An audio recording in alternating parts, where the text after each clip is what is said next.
Welcome to the show. I'm Chris. And I'm Dave. Let's look under the dial.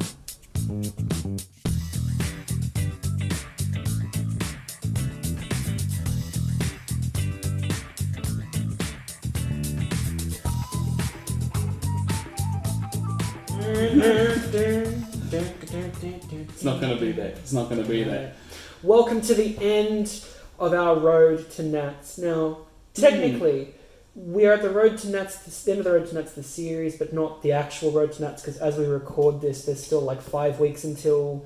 Because end of October, and we're now. I suppose it's about 5 weeks. This is Friday the 13th, so we're also recording this on a day when we're both going to die at the end. Jason's waiting outside for us. Yeah.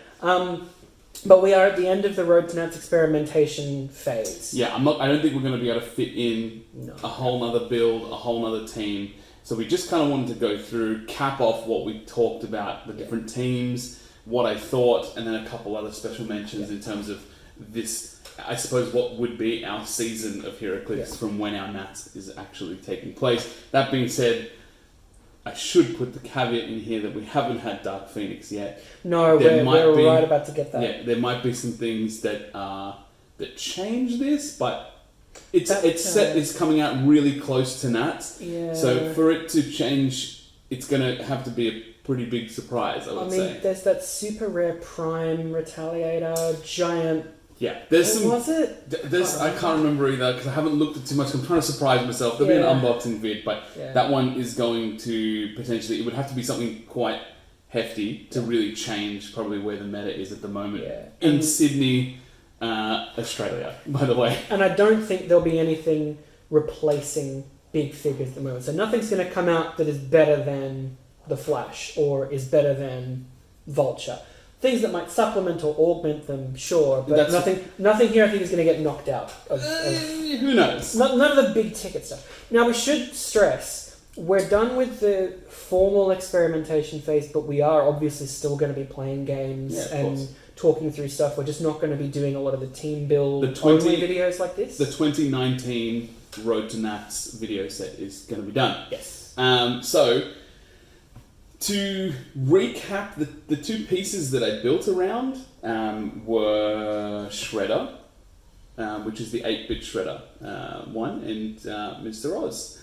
They were kind of thought about based on this being, I think, a little bit of a left-wing piece, but a very, very strong piece. Like, not a lot of people were using it. Left field? Left field? No, left wing. Left field? I never thought of Shredder as a Democrat, but alright.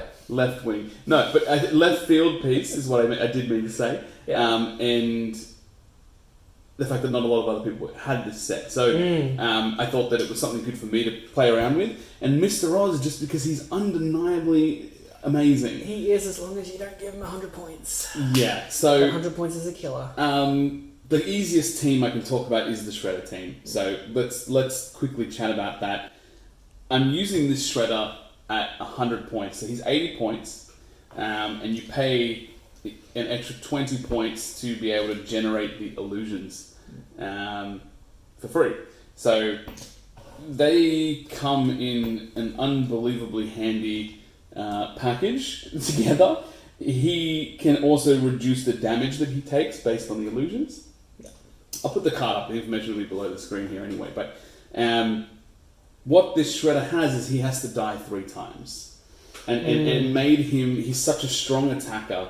He has horrifyingly bad defense. But he has to die 3 times, which means you've got to spend a lot to get rid of him. And he's durable. Exactly. Like, his dial is a pain to get through. It's just the defense that he pretty much only has Mastermind up until the very end. Yeah, but he's with the illusions and things, he's almost never not using Mastermind to stay alive. That's exactly right. And even if you kill that, I Mastermind onto him, I just generate another one for free.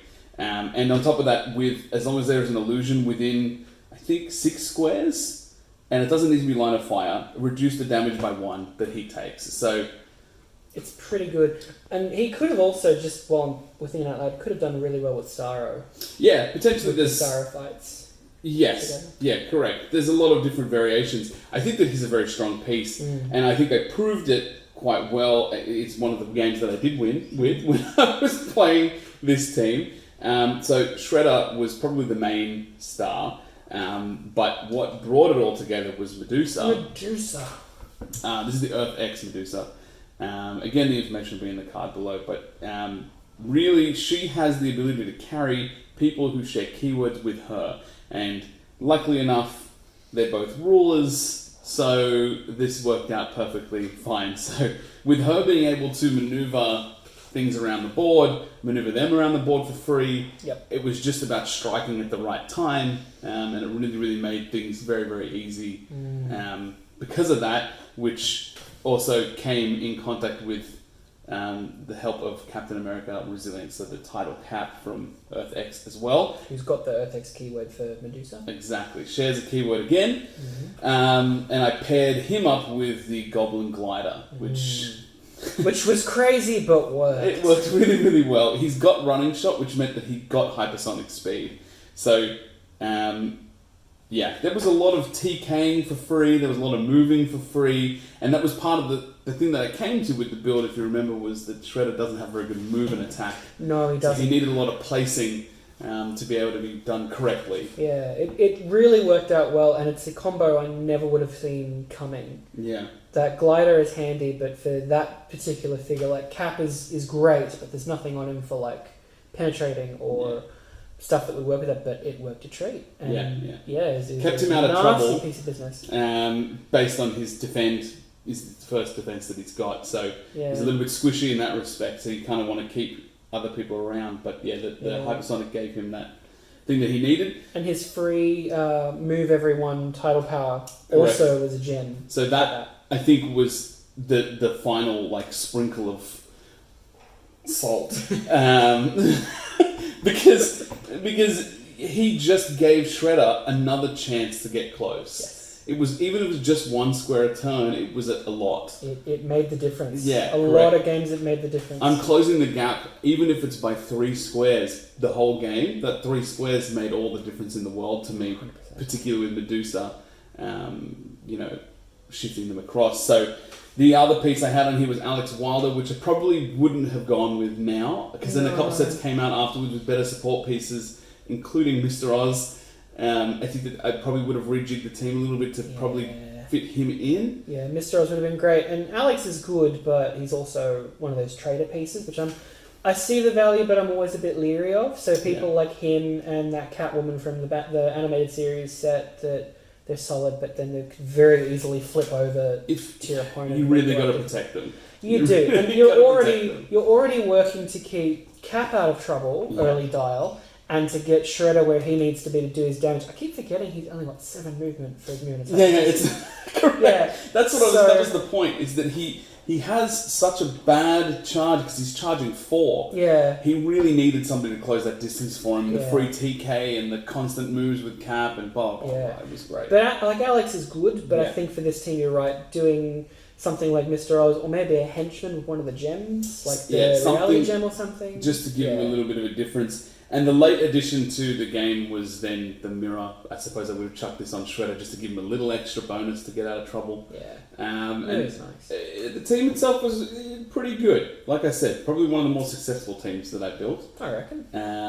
I'll let you talk about this one, which includes this here. Yeah, so this is the one we played recently. There's a video coming with that. I think it'll already be up by the time probably already up. Yeah. So this was Mr. Oz as a support piece, and this was in conjunction with 2 big boys. We had Starro at 100 points and the Flash God of Death doing his thing. This piece, 2 years on, still scares the crap out of me. He's unbelievable. And I own one now, and I'm still scared to use it because I'm like, I've got a PTSD Pavlovian reaction to being like, oh my god, it's on the board. He's a-coming. He's a-coming. Yeah. But no, so it was Starro hanging out the back with the Starro fights who came in and you killed them for free mind controls. Yeah. All the while, the Flash has got the ever-popular Octopus Arms. So he's able to hypersonic in and then hit someone and not have to break away. Correct. Which is a really useful way to do it. And he gets the ignore elevated strength, which is great. Yeah, it didn't work on this map, but on another map absolutely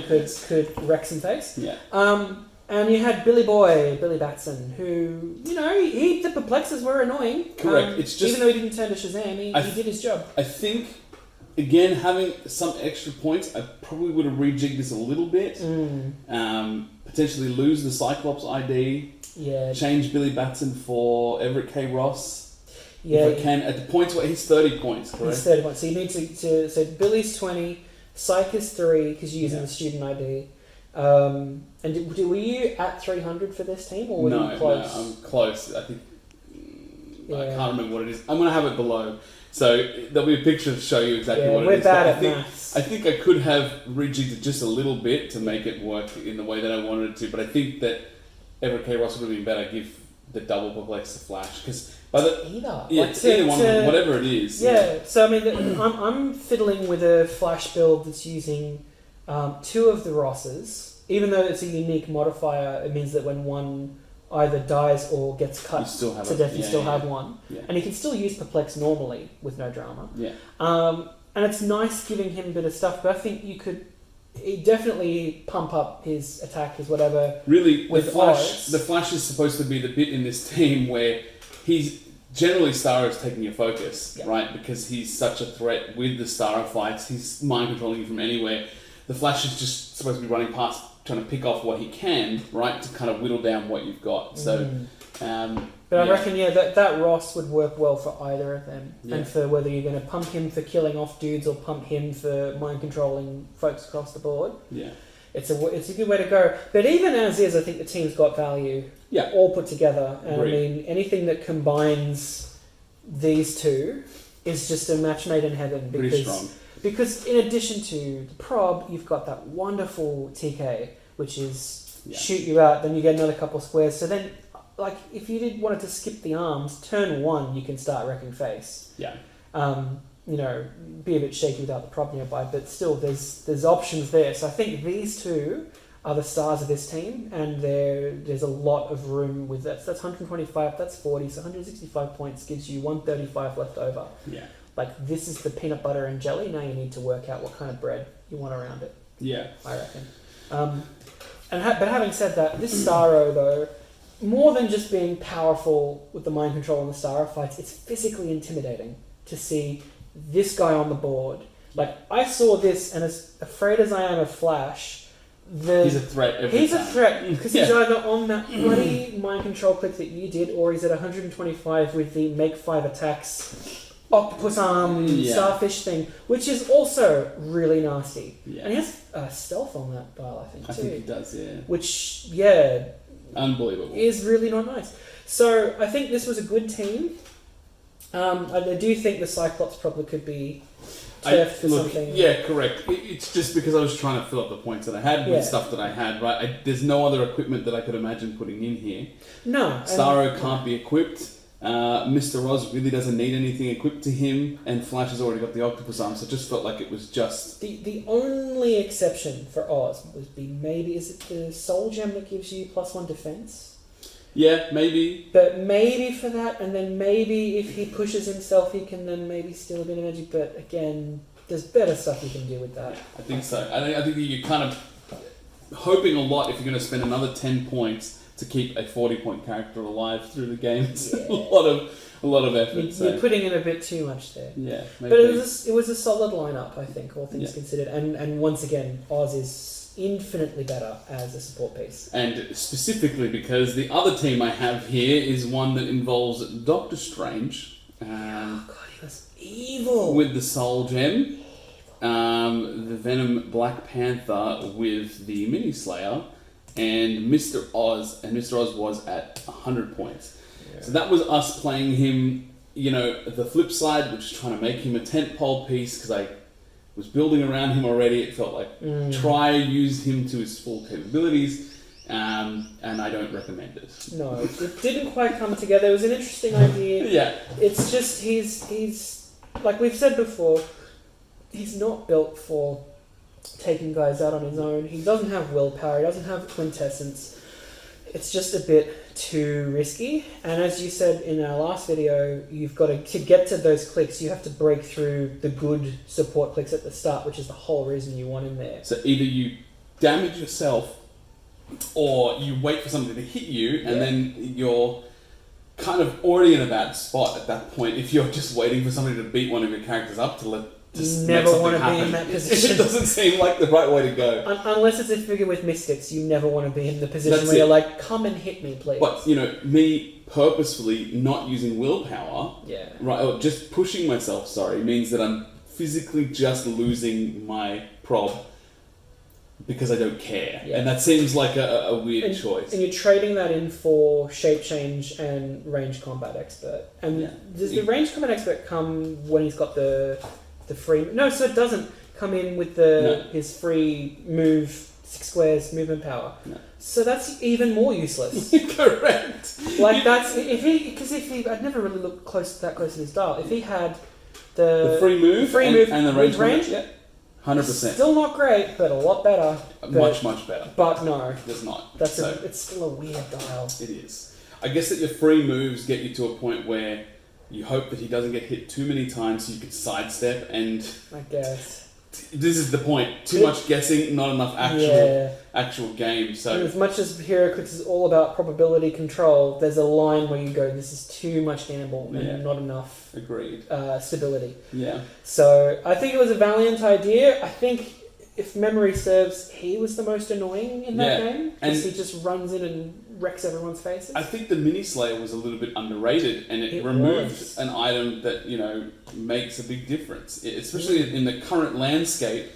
Having something that if he just hits, he removes your item is great. Yeah. Even if that means that he can take the item because you're unequipping it and dropping it, or if it means it's just not on the other person. There's a lot of bonuses there, so... And especially since everyone at the moment is really into Trader and his ability to be... Exactly right. You can you can have Mini Slayer be your Trader for 4 points if you just put it on something you can attack. Yeah. So. And even if you're just playing him with Alistair Smythe, it may not be a competitive piece, but he's not bad. No. With the Mini Slayer. Agreed. Didn't hear a lot about him. No. But that was that team, and then you had... You're the last one, your final... team. I mean, you're the final one describing because I just described that one. I'm the final one describing. So this was... You're going to have to help me because I don't remember all the pieces. So Superman... this was the Dark Knight Returns Superman who I was telling you a minute ago... At 4 points. I was telling you a second ago, he's criminally underrated. Yeah. Yes, he's expensive point-wise. He's gone down a bit in the secondary market since he first dropped. He's now a little more affordable. But, I mean, come on. He's got stealth, which you never get on a Superman figure, ever. No. He has stealth, starts with 19 defense with Invincible, 5 damage on the dial, so if you're going to pump him with Everett Ross, you're going to bring him to 7. Yeah. Because that's not scary at all. 13 attack with super strength, so you're also going to knock people back into a wall. And again, like Starro, like Flash, he's a physically intimidating figure. But we had him, we had Ye Good Old Boxing Ring from the Superman Muhammad Ali con set. We had the Octopus Arms, which went on to Superman. So because his movement is a long charge, it's a very long charge. he can charge full move if he's going in a straight line, and if he's hindering, the flurry made a big difference. So he's charging 11 with flurry. With 13 with 5. Correct. And that's just before perplexing. That's it. And so the mind boggles. It was that, and then Mr. Oz as a support piece. Yeah. And funnily enough, it's a theme team. It is, because they're Kryptonian. But it's not enough. Having 2 pieces on the board is just not viable to kind of win the map. But if you could win the map roll with that, and you've got the boxing ring, and you've got Supes and Mr. Oz, I think that you have a really good chance. The answer is Superman can hold his own. 19 defense with Invincible. He can stand a couple punches. More than a couple. With a bit of perplex, I think that you're sitting in a situation where you've got a really good prob control as well to save him with Mr. Oz. The Octopus Arms just do a lot of damage, because Flurry with 5 damage, even if you don't perplex him, is unbelievable. I forgot about his damage power. When he gets close to death, he can suck up the sun from a hindering outdoor square and be like, heal. That's actually really scary. That's why I was playing them on the Wakanda map. Yes, because that is just nothing but hindering, and that made it feel like there was no way that he was going to die. So I blocked off the worst parts of the map with the boxing ring. And even if you did get into the boxing ring, then I am definitely going to win that fight. I have more attack, I got more damage than you, so it was just, I thought it was a really great team, but just really, really hard to maneuver, because if you fail a couple turns in a row, it's over. Yeah. If I miss a couple attacks or something doesn't go the way I needed it to, it's not enough pieces to do enough actions comparatively to what the average team is these days, 5 pieces or 4 pieces. And that's the killer, is you need to be able to suck up those tokens so that you're doing more, you're making more of your action economy every turn. Yeah.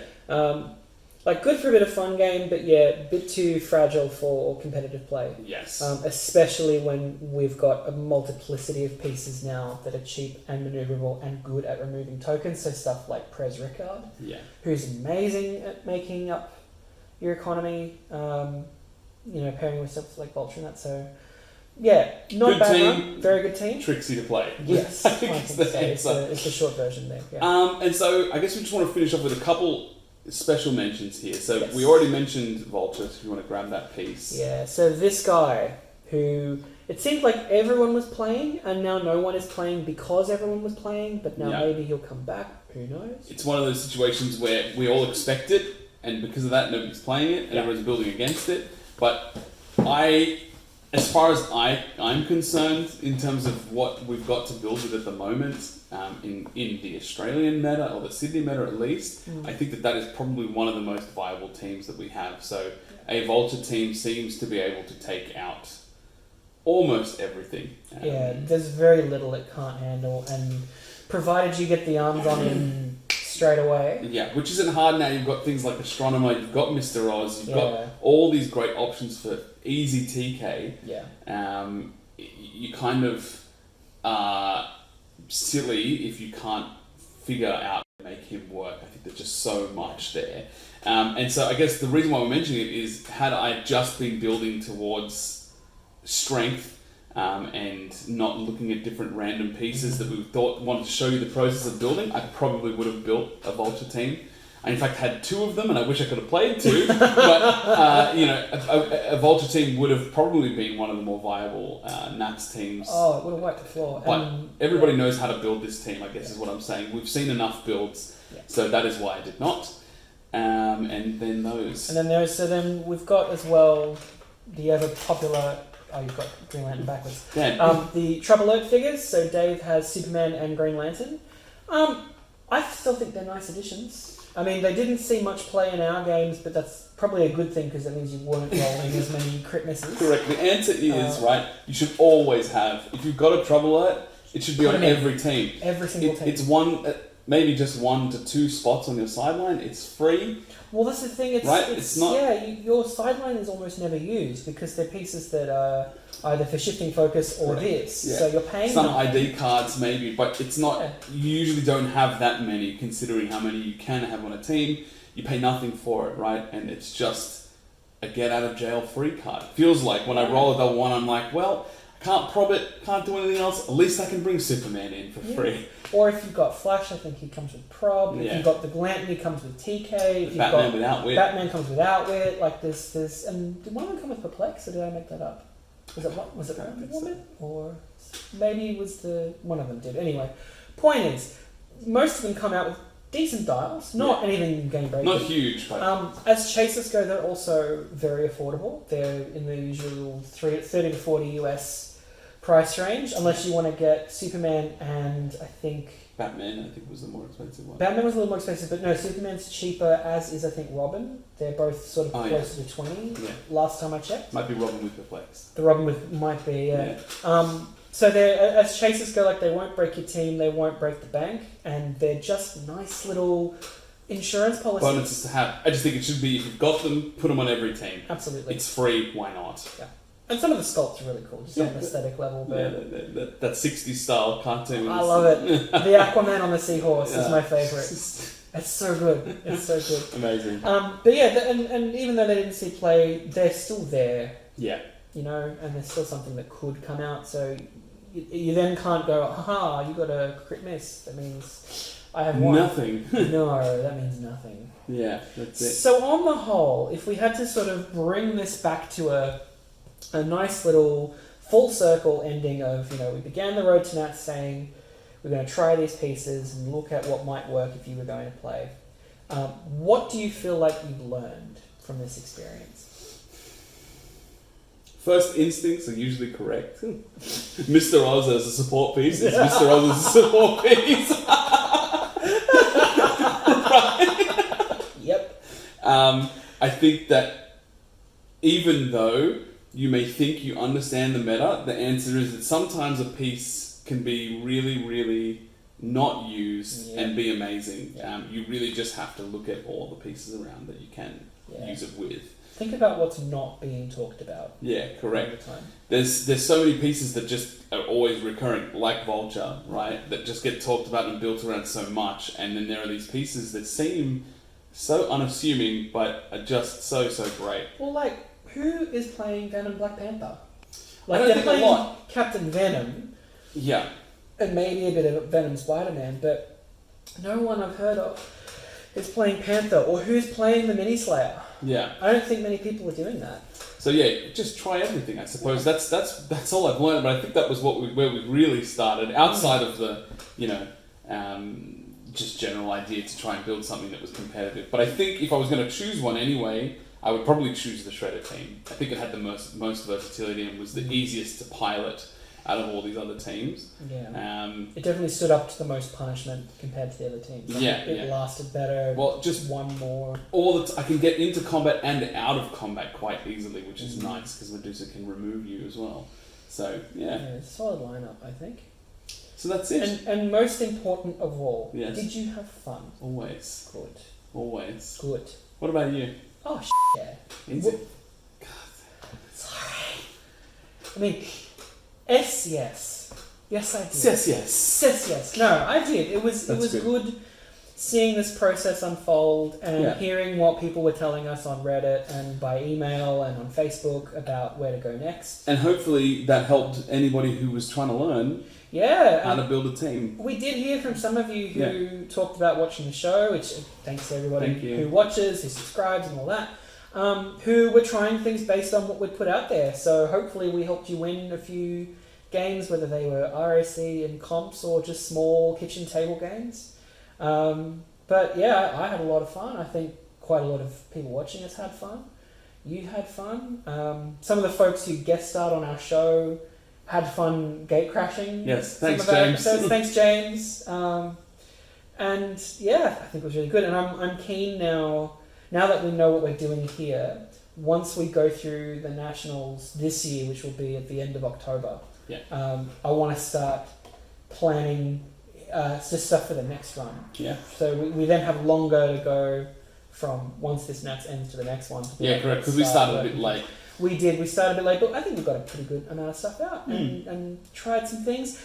Saw these teams evolve as sets were released, which is something I also appreciated, is then we get to look back on because we were just watching when we were setting this up, the first Shredder game we did. Yeah. The last Shredder game we did, sorry. Yeah. Before a few of the sets like Black Panther and the Illuminati came out. Yeah. And just looking at ways that we could go back and put things from that set in there was interesting to me. Yeah. So I like that we get to sort of chart the release of sets, but then go back and see what we had before they were out and then play around with things. Jig it around a little more. So I really had a lot of fun doing this. You know what else rhymes with fun? Or it doesn't rhyme? No, it doesn't rhyme with fun. But it has the same number of letters. It's one letter off. Yeah, but before we get to that, oh my God, thank you for everyone who's watched this subset of the show. Just again, the show is not over. We're not ending under the dial with this episode. Nobody thinks we are. Some might see. We didn't say we're finishing the show. Only you said some that. Some might see finale and then be like, oh, but it's like no. We'll be doing still more videos and everything. Of course. But until then, thanks for everybody who watched, everybody who subscribed and continues to subscribe and ring the bell, leave us likes and leave us comments. Do keep telling us what you reckon, if you're playing teams based on what we've done, or if you've got suggestions for next year, or if you've got a competitive scene coming up in your area or a game you want advice for. Our mailbox is always open at underthedial@gmail.com, so down in the downstairs region. And don't give me that face. Everyone says it's in like the below or the doobly-doo or whatever. It's like, no, it's in the downstairs region. Ooh. It's in the underneath the under the dial. Is there. So yeah, thanks again to everybody watching, and until next time. Finn. Finn.